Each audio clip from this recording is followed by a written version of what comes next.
లోకంలో అంతా కూడా అన్యాయము అక్రమము విస్తరిస్తున్నది. ఈ లోకంలో ప్రేమ చల్లారిపోతూ ఉన్నది. ఇంతకు ముందు ఉన్న ప్రేమ ఇప్పుడు ఉండటం లేదు. ఎందుకంటే లోకం అంతా కూడా మారిపోతా ఉంది కదా. ఇలాంటి పరిస్థితుల్లో మనము దేవుని తెలుసుకోకపోతే చాలా కష్టమైనటువంటి పరిస్థితులు ఉన్నాయి. ఈ లోకంలో దేవుడు లోకం చూస్తే అంత ఆశ్చర్యంగా ఉంటుంది. మనకి ఆశ్చర్యంగా ఉంటుంది ఈ లోకం అంతా. ఇదంతా కూడా దేవుడే సృజించాడు. ఆయన మనం కూడా సృజించాడు. సో సృజించినప్పుడు మనం ఆయన తెలుసుకోకపోతే చాలా నష్టపోతాము, ప్రమాదకరమైన పరిస్థితుల్లో ఉంటాం. కాబట్టి మనం ఆయన్ని తెలుసుకోవాల్సినటువంటి వారమై ఉన్నాం. ఎబ్రీయులకు రాసిన పత్రిక 2వ అధ్యాయము చూస్తే అక్కడ రాయబడింది. 2వ అధ్యాయము 3వ వచనం చూస్తే అక్కడ రాసినటువంటి మాటలు మనం చదువుతున్నాం. ఇంత గొప్ప రక్షణను మనము నిర్లక్ష్యము చేసిన ఎడల ఎలాగూ తప్పించుకుందుమో. చూడండి, ఇంత గొప్ప రక్షణ మనము నిర్లక్ష్యము చేసిన ఎడల ఎలాగూ తప్పించుకుందుమో. చూడండి, తప్పించుకుంటాము మనము. రక్షణ దేవుడు మనకి ఇస్తున్నాడు. ఆ రక్షణ మనం కనుక పొందుకోకపోతే మనము నిర్లక్ష్యము చేస్తే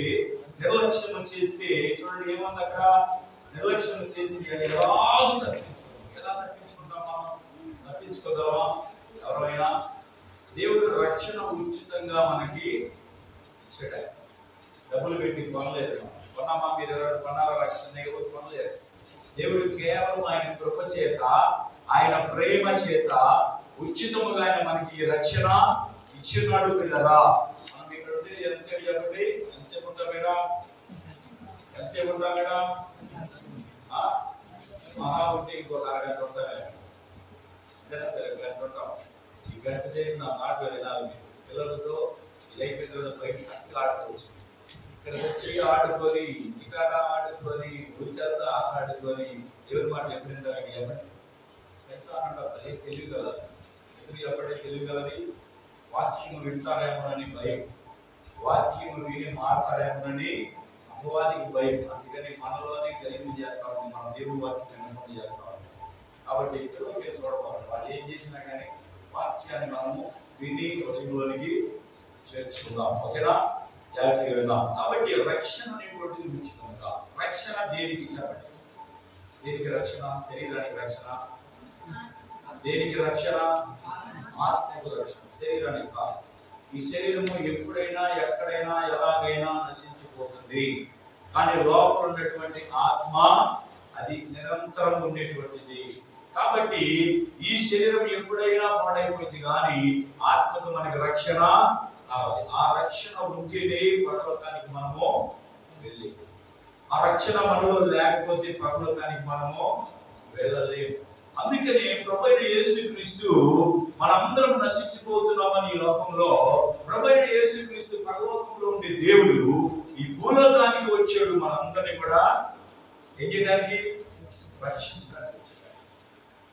పరలోకంలో ఉండే దేవుడు ఈ భూలోకానికి వచ్చి మనుషుల పాపాలన్నీ తొలగించి ఆయన మనల్ని రక్షించి ఆయన మనల్ని ఆ పరలోకానికి తీసుకుని వెళ్ళడానికి ఈ లోకానికి ఆయన వచ్చాడు.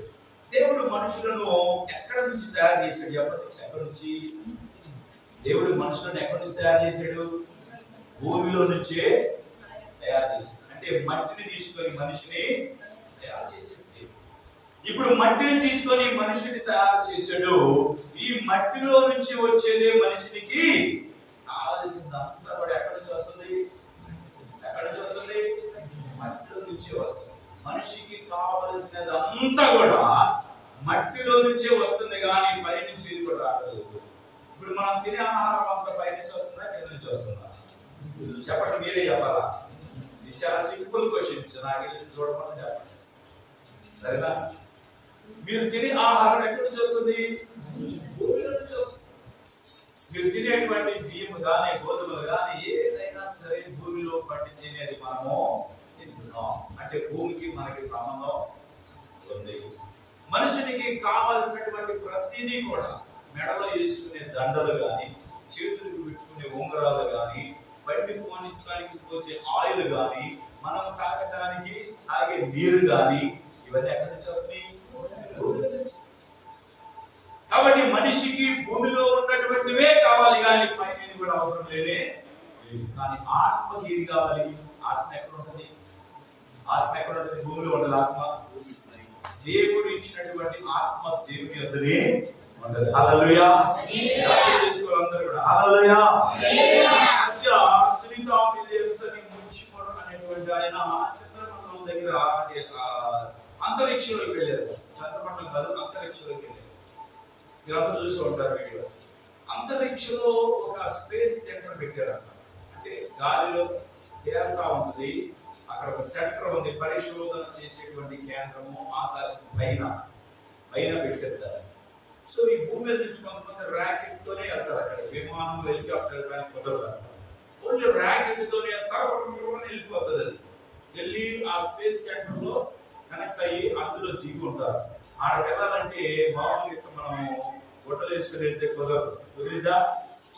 ఇలా వెళ్ళామనుకోండి అక్కడే ఉండిపోతాం, చచ్చిపోతాం ఆడ.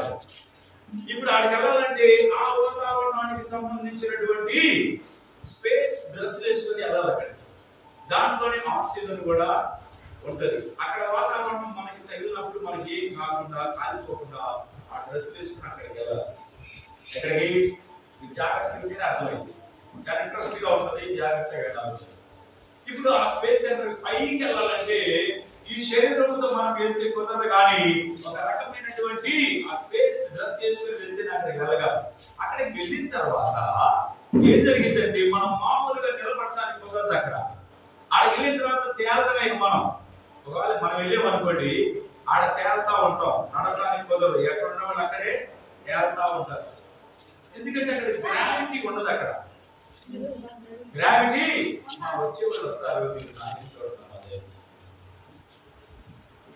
వాళ్ళు వచ్చాక కూర్చుంటారు కదా. తర్వాత మీరు బయటికి వెళ్ళినాక గంట సేపు వాక్యం కొంతసేపు మీరు జాగ్రత్తగా అర్థమయ్యేది కదా.